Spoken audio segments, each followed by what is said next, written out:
E aí, meus bidos cinéfilos, e aí, meus bidos ranqueadores. Bom, galera, vocês sabem que eu adoro ranquear, né? Que eu adoro fazer uma listinha de top 10 filmes. E hoje eu decidi fazer uma coisinha que estava na minha cabeça já faz um tempo, que é listar para vocês 10 filmes que quando eu olho a capa, eu automaticamente penso: cinema. Cinema! Absolute cinema. Obviamente porque eu já vi o filme, mas também se tratando de filmes que não são óbvios. Por exemplo, seria muito óbvio eu dizer Parasita, Top Gun Maverick, Titanic, Aranhaverso. Esses filmes são filmes que ou são muito aclamados por todo mundo no geral, ou vocês já viram eu elogiando aqui no canal, vocês já viram eu dando o termo cinema para esses filmes. Então eu decidi listar aqui filmes que eu gosto muito, filmes que eu acho que não está no top 1 da lista de algumas pessoas em relação a tal diretor, mas que eu acho absurdo. Então essa lista se trata exatamente disso, de reconhecer alguns filmes que eu adoro e que eu acho que eles não são tão reconhecidos, tal como, caso você não conheça esses filmes, tá aí a chance de você conhecer e até mesmo dar uma assistida. Então, que fique claro, não são filmes blockbuster, não são filmes mainstream, não são esses filmes que normalmente vocês veem eu comentando aqui no canal. São filmes, talvez, levemente diferentes. Não tô falando que são os filmes mais cult possíveis, mas também não ganharam todos os holofotes. Dando uma leve trapaceada, mas citando um blockbuster, porém não o blockbuster que provavelmente você esperaria, 007 Cassino Royale, dirigido por Martin Campbell. Para muitas pessoas, esse filme ele é uma virada. Você tá vendo vários filmes do 007, eles estão ficando muito cafonas, muito galhofas e do nada gira e nasce Cassino Royale. O primeiro filme do Daniel Craig como 007, como James Bond, que dá uma guinada para um tom mais realista, pé no chão, mas que, cara, eu vejo que, ainda que esse filme seja muito adorado, é um filme que as pessoas não comentam tanto assim. As pessoas falam muito do Skyfall, né? Principalmente porque é um filme que tem mais ação. O Cassino Royale ele é um pouquinho mais na lábia.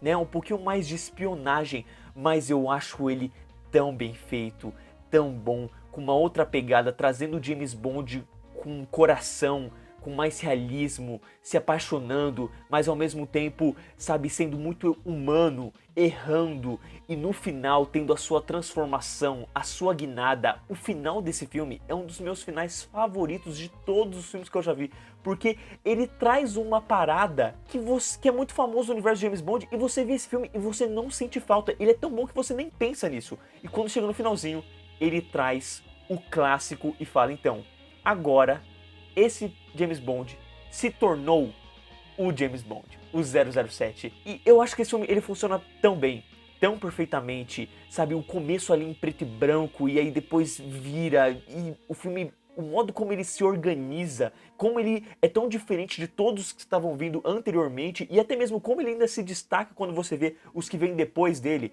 É o que faz dele um filme tão especial e que eu acho que as pessoas falam tanto de Missão Impossível, por exemplo, ou de outros filmes do 007, ou até mesmo de outros filmes de um gênero que envolve mais ação, e elas acabam esquecendo de um que é tão espetacular e exatamente porque ele nem tem tanta ação assim. Esse é um daqueles filmes que por mim é a definição de filmaço.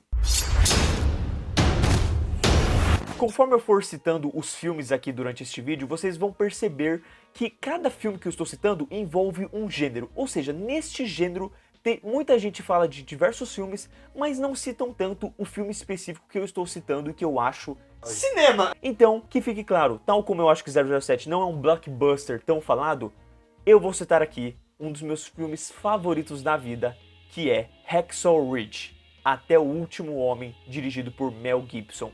E obviamente eu me trato nos filmes de guerra. Muitas pessoas falam de Platoon, de Apocalipse Now, de O Resgate do Soldado Ryan, mas as pessoas não falam tanto de Até o Último Homem como deveria. E eu acho esse filme incrível, principalmente o desenvolvimento dele, como ele apresenta seu personagem, a sua moralidade, como ele é, o que ele pensa, vai encaminhando você para gostar dele, para entender dele, do porquê que ele quer ir para a guerra, mas ao mesmo tempo ele não quer ir como a maioria das pessoas. E aí vem a virada e vem para a guerra. É muito legal, porque esse filme ele é basicamente 1h30, tranquilo, de boa. sabe? Você tá só acompanhando a vida desse cara e é um drama quase romântico. Na hora que vira e a guerra começa, meu irmão, você não tem um minuto de paz. Eu acho excelente. Você vai pra guerra, você se sente na guerra, você vê o ato heróico que este homem fez durante todo este momento em que ele passou, como ele continuou lá.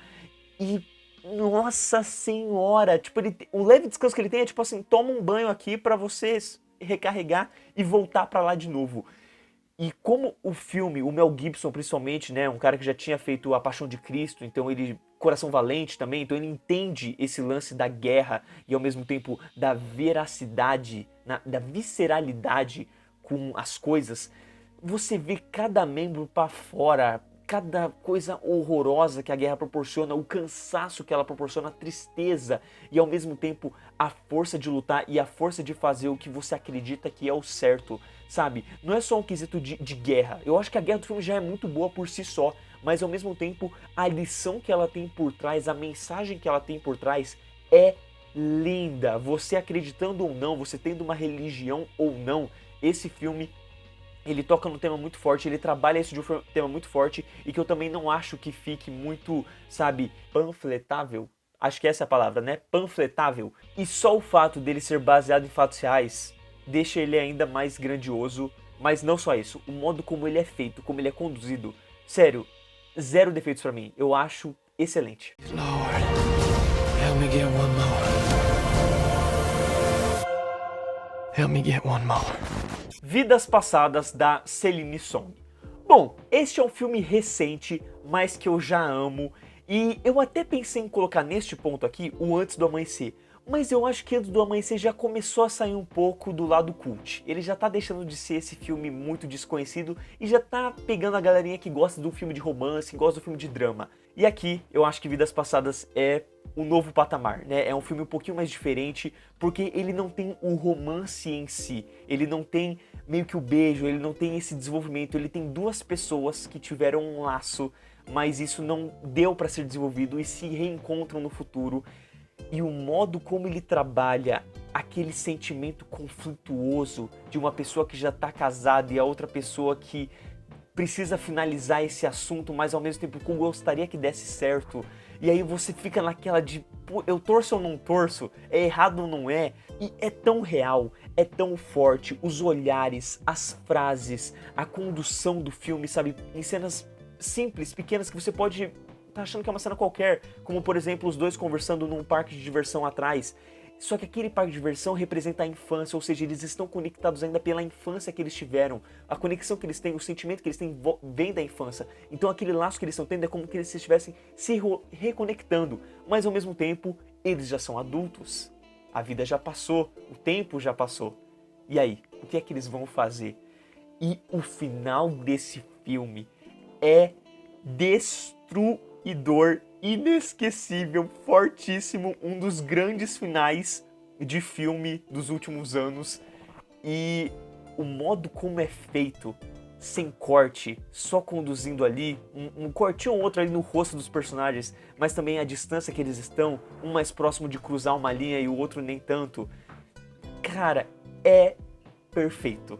Esse filme pode não ser tão conhecido ainda, mas quando ele for, ele vai ser tão aclamado quanto a trilogia antes. Soul, The Pit Doctor. Cara, eu amo essa animação. É uma das últimas animações da Pixar. Todo mundo fala que a Pixar fracassou, que a Pixar não acerta desde Viva, desde Divertidamente 1, e fala que só fica em continuação, e fala que não tem criatividade, e fala que tem lacração e não sei o que. E eu acho Soul tão perfeito, uma das melhores animações que eu já vi. Eu amo quão maduro esse filme é, o quanto ele fala sobre a morte, sobre a vida, sobre você se importar com as pequenas coisas, sobre você dar valor para as pequenas coisas, sobre você ter um sonho, mas você não colocar isso como o seu principal na sua vida, sabe? Sobre você aprender a ter outros sonhos, a ter outros pontos para se seguir, para perseguir, e ao mesmo tempo a conversa de um homem que acaba falecendo muito rápido e conhecendo uma alma que não quer viver a vida, que acha que não vale a pena viver a vida, e ela começa a ter algum gostinho disso e começa a dar valor para a vida, a viver a vida. é tão forte, é tão adulto, sabe? Pô, por mim é a animação mais adulta que existe junto com Divertidamente. E parece que ninguém lembra dela, parece que ninguém fala dela, parece que ela não é tudo isso que eu acho que ela é. E beleza, pode ser, né, gostos. Você não achou tudo isso, eu achei tudo isso. Mas ainda assim, eu acho inacreditável não ser uma animação tão valorizada, sabe? Parece que os anos se passam e todo mundo fala, todo mundo age como se não tivesse existido, como se, tiveram esses filmes aqui com umas mensagenzinhas mais banais, mais tranquilas que a gente já viu em outro filme, sendo que Soul não é. Ele é diferenciado, não tem nenhuma outra animação como ela, sabe? Que discute isso, pelo menos da Pixar, da Disney, sabe? Com esse teor tão próximo de tantas pessoas, né? Por exemplo, eu acho que um anime já deve ter feito outros filmes nessa pegada, mas de animação assim da Disney, da Pixar, com essa temática e trabalhando de uma forma tão não infantil, eu acho esse filme poderoso demais, cara. Eu lembro que eu fui vendo ele, conforme o filme prosseguia mais eu me apaixonava e no final me tocou de uma forma que, pra mim até hoje, levemente inexplicável, por mais que eu acho que seja um pouquinho explicável do que eu coloquei aqui pra vocês, né?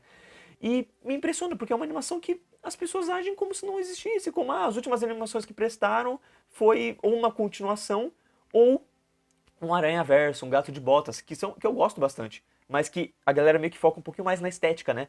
E eu acho que aqui a história e a mensagem é cinema. Noto isso principalmente quando as pessoas fazem ranking de filmes da Pixar. Você pode ver que Soul nunca tá no alto. Ela tá sempre tipo no meio, ou no bom, ótimo. Às vezes vai lá um pouquinho para baixo e eu fico, quê? To touch eyes again, if love is the foundation, if the Invasão Zumbi de Yeon Sang-woo.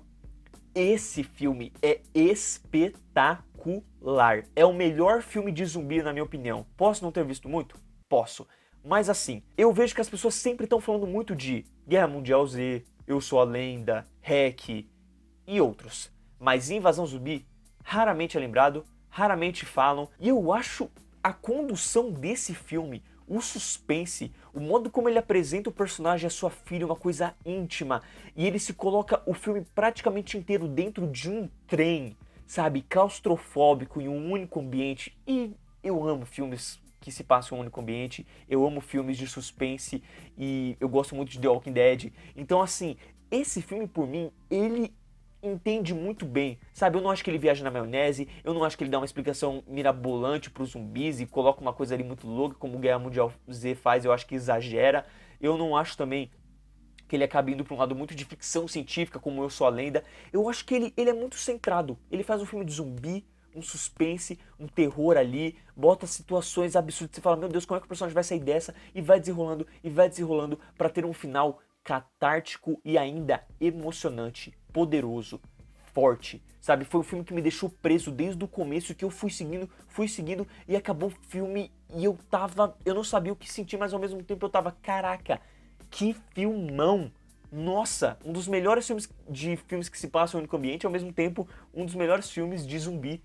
E parece que as pessoas não lembram desse filme. Parece que na época que ele saiu, as pessoas falaram muito. Mas eu acho que teve o 2 e o 2 não foi tão bom. E aí a galera, tipo, né? Abaixa assim, esquece, não fala tanto. E ficou por isso. E eu não esqueço. Esse filme, eu boto aqui exatamente pra ele não ser esquecido.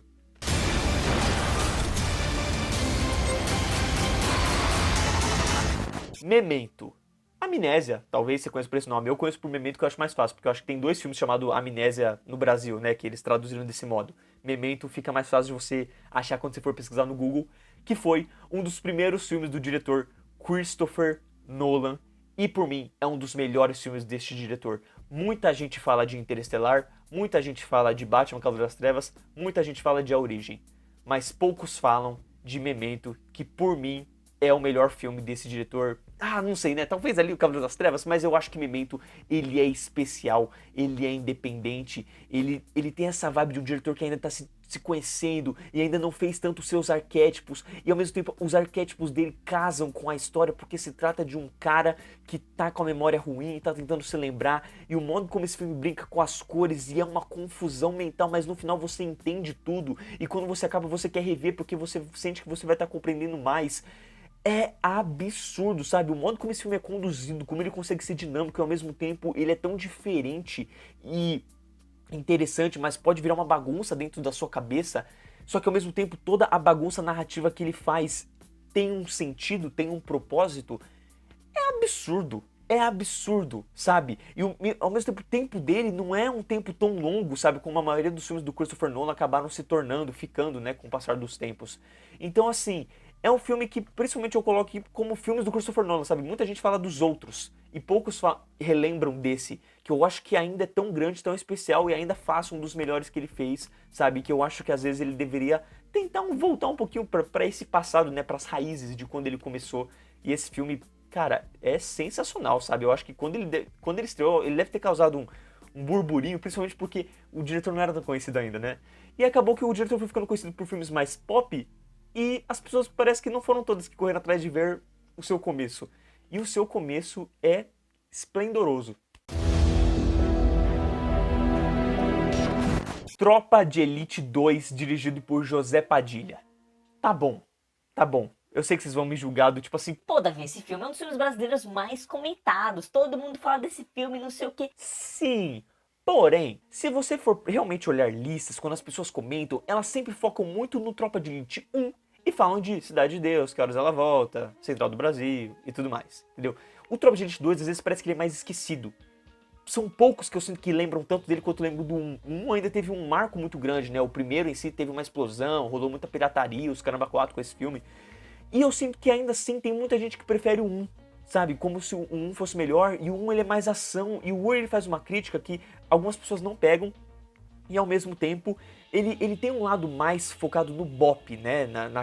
Naquela rede de polícia ali que comete certos atos, e você meio que vai se caminhando para uma origem de herói, de certo modo, nesse filme, enquanto que o Tropa de Elite 2... ele é uma luta contra tudo, ele é uma luta contra o BOP, ele é uma luta contra o sistema, ele desconstrói aquele personagem trabalhado no primeiro filme, mas não de uma forma que fique ruim ou que vá contra o primeiro filme, não, ele apenas continua, só que ele traz consequências diante dos atos do primeiro filme. E aí como ele segue esse percurso durante a obra, trazendo surpresas, matando certos personagens importantes e ao mesmo tempo acompanhando o personagem do Wagner Moura, que é o Capitão Nascimento, nessa encruzilhada de sentimentos e de alternativas, de situações, para um final que não dá uma conclusão, que fecha de um jeito meio que aberto e conversando com o público. Caraca, sabe? É aquele filme que você fala, mano, não tem como ter um 3. É esse é o final. E é o final perfeito. Caraca, esse filme, quando acabou, eu olhei pro meu pai, porque meu pai falava, eu sempre fico em dúvida. Eu olhei pra ele e falei, não tenha dúvidas, esse é melhor. E aí esse que é o problema, muita gente parece que às vezes não acha ele melhor, né? Ou não gosta tanto do lado político que ele aborda, talvez, né, por certas coisas. Tal como muita gente às vezes viu um e não curtiu o modo como foi trabalhado e acaba deixando de ver o 2. E o 2, caraca, mano. O 2, caraca, mano. Nossa, mano, sério. O 2 é, por mim, o ápice do cinema brasileiro. Eu piro. Nós estaremos sempre juntos. Os Infiltrados, de Martin Scorsese. Cara, eu não podia deixar de homenagear o homem do meme, né? O criador do meme. Cinema. E eu coloquei esse filme aqui que por mais que ele seja mais popzinho, quando você pergunta pras pessoas, ou quando você vai ver listas, né, sobre o Martin Scorsese, esse filme não é tão citado, não sei se vocês já perceberam isso. As pessoas falam muito dos Bons Companheiros, os filmes mais antigos, pega aqui o Lobo de Wall Street, pega aqui um tal, né, o Irlandês, pro filme de 3 horas da Netflix, eles vão muito por essas coisinhas.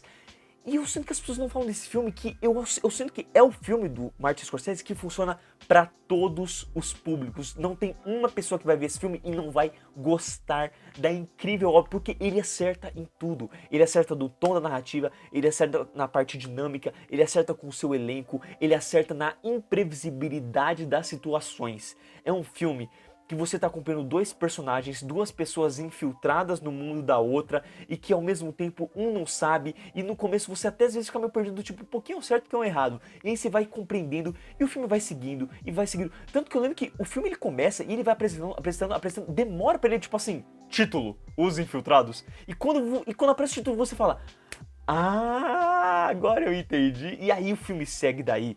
E é uma confusão, que é uma bola de neve que você já percebe, ela já tá ali plantada, a bola de neve. Mas ela vai crescendo, e vai crescendo, e vai crescendo, e você acha que você pode antecipar o que vai acontecer, mas você vai errar. E ele vai, e piora, e o final é catártico. Mas ao mesmo tempo, ele dá o gostinho, ele não vai te deixar insatisfeito. E finaliza, sabe? É aquele filme que você sente que aconteceria na vida real, mas ao mesmo tempo, ele não é clichê.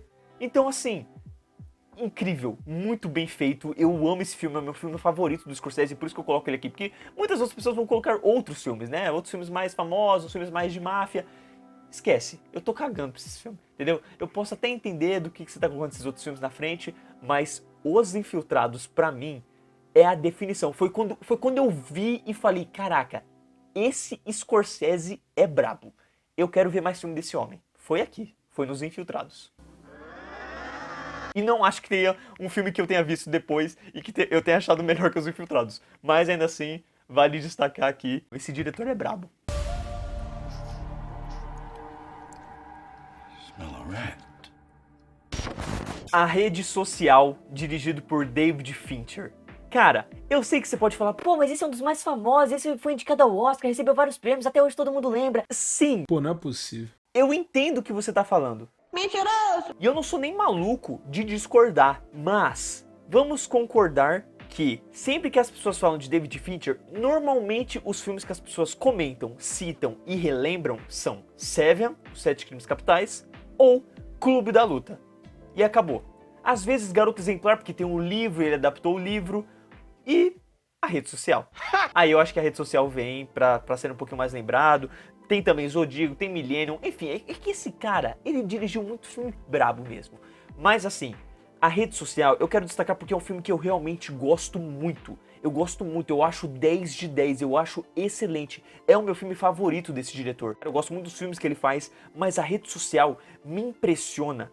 Porque não é um filme de suspense, não é um filme de um serial killer, não é um filme com uma parada de psicologia, sabe? De uma coisa muito pra prender a sua atenção, pra mexer com uma coisa que pode causar um sentimento meio ruim de suspense, de você ficar numa adrenalina muito louca, ou de ação, de empolgação. Não tem nada disso. É simplesmente a criação do Facebook. É só isso. Como o Mark Zuckerberg criou o Facebook. É isso. Só que é tão bem feito, é tão bem conduzido, tem um tom diferente, mas ao mesmo tempo tão certeiro. A montagem do filme é tão dinâmica, é tão bem feita, o modo como a obra é conduzida e como não cansa, não soa cansativo, nada do que eu tô vendo parece encheção de linguiça, e você vai vendo um problema atrás do outro, mas você vai vendo como as coisas foram acontecendo e ele não dá pano pra manga, pra enrolação, ou pra ficar focando muito no personagem, no problema que ele trouxe. Não, é tudo que envolve o Facebook, como que o Facebook foi dessa coisinha aqui pra afetar uma pessoa, pra virar uma rede internacional que todo mundo conhece, todo mundo usa, sabe, pra várias outras coisas. E, sabe, o modo como ele vai trabalhando esse personagem, o Zuckerberg, esse cara que tão conflituoso, que é o protagonista, mas também não é uma pessoa legal, não é uma pessoa que você quer ficar acompanhando, e aí tem os personagens que se reenvolvem, só que ao mesmo tempo você não sente que ninguém ali é uma pessoa boa, mas um aqui pode ser, e tudo como o filme é feito me impressiona, sabe? É um filme que, quando eu lembro, eu falo, nossa, é incrível esse filme, e me impressiona ainda mais porque é um filme que, exatamente, ele não tem um gênero de suspense, ou de ação, ou de uma infiltragem, sabe? É simplesmente uma rede social sendo criada, gente. Só que é interessantíssimo, é muito legal de acompanhar, é um filme que eu veria várias vezes. Então assim, é por isso que esse filme tá aqui. Eu acho ele realmente a exemplificação do que é você fazer cinema, do que é você pegar uma historinha qualquer que poderia ser feito da forma mais chula possível e tornar isso uma experiência cinematográfica digna de nota.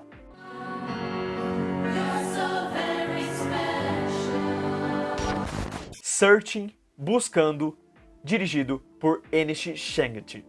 Cara, sabe o que eu falei no anterior? De você pegar uma história fura que podia ser feita de qualquer jeito e fazer de uma forma cinematográfica que vale a pena a experiência, de uma forma totalmente diferente do que você está acostumado? É esse filme. Simples assim. O cara tem uma filha, a relação deles não tá muito boa, do nada a filha some. E o cara vai atrás da sua filha. Quantos filmes não tem essa proposta? Do tipo, uma pessoa que eu me importo sumiu e eu vou procurar ela, enfrento perigo, mato pessoas, não sei o que. Acontece um monte de coisa. Aqui, gente, aqui não. Aqui é um pai que não luta, que não sabe, não é policial, não tem um histórico assim de ação, que quer simplesmente achar sua filha que sumiu. E ele vai ter que usar a única coisa que ele tem. As redes sociais. A internet, o celular, o notebook, tudo que a filha deixou, entrar nas contas dela para conseguir encontrar ela de algum modo, falar com amigos e ao mesmo tempo ir descobrindo sobre a sua filha coisas que ele não sabia, que ele não esperava, que ele não imaginava e que ele não sabe por quê, porque a sua filha estava se fechando para a internet. Não tem filme mais atual e ao mesmo tempo de uma forma tão legal de se trabalhar, porque o filme não é só você acompanhando o pai na casa dele, você acompanha o pai pela câmera dos computadores, do celular, de tudo que tem rede social. Você vai vendo pela visão desses objetos. E cara, não é cansativo, não é chato, em momento algum o filme consegue te desprender da trama, consegue fugir da sua imersão. Não, você fica preso o tempo todo. De primeira você fica, nossa, que diferente, que estranho ao mesmo tempo. Daqui a pouco você se acostuma e a montagem do filme vai quebrando de uma forma de focar numa palavra, focar numa frase, focar em certo comentário, focar numa foto, dar um zoom aqui numa coisinha que você poderia não ver e ir brincando e ao mesmo tempo trazendo aqui a reação do personagem com tudo que está acontecendo, que traz um suspense, um thriller de mistério do caramba, que você se envolve, no final do filme você tá arrepiado, você tá apavorado, você tá ansioso, nervoso, não sabendo como é que vai ser essa situação, e é uma experiência sensacional.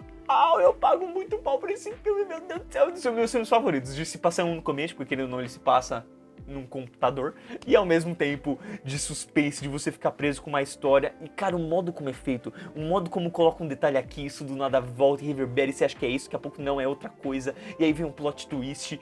Caraca, mano, só de pensar nesse filme eu arrepio, mano, eu tenho vontade de ver de novo. E ele dá uma agonia, que você não tá esperando, juro.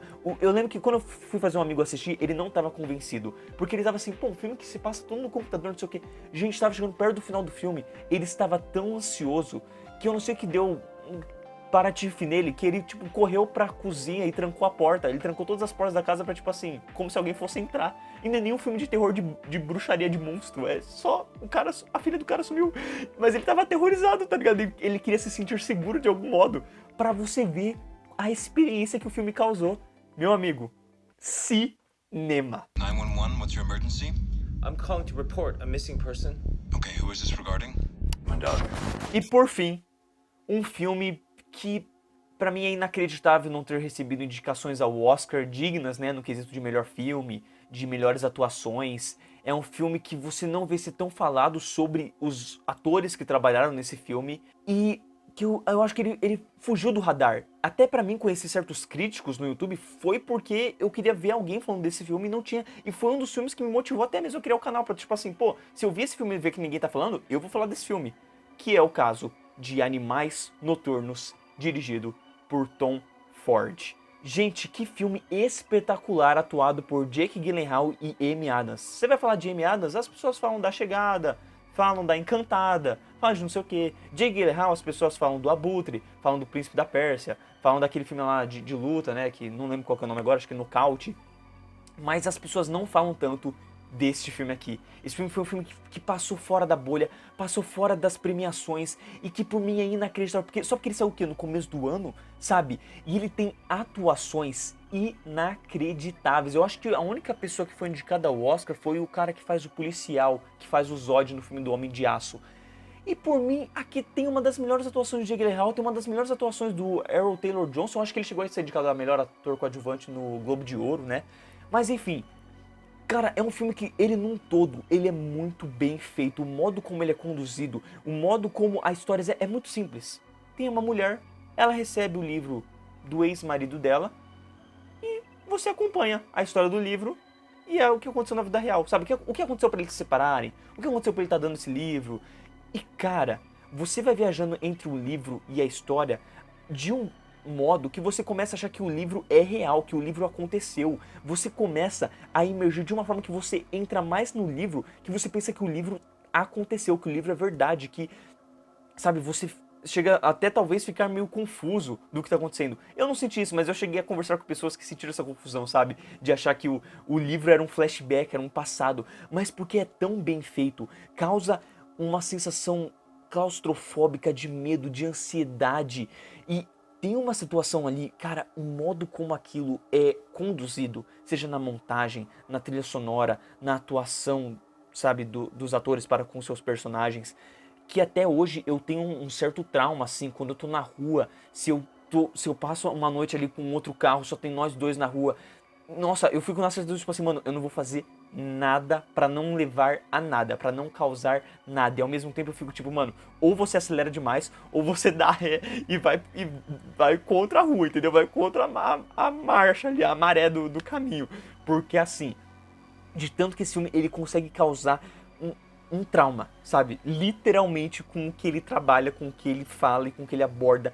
E o modo como a história vai evoluindo, sabe? Você fica traumatizado pelo que acontece meio que ali no primeiro, segundo ato do filme. E o que vai desenrolando a partir disso, você só vai seguindo e vai seguindo muito intrigado, muito querendo ver pra onde que isso vai.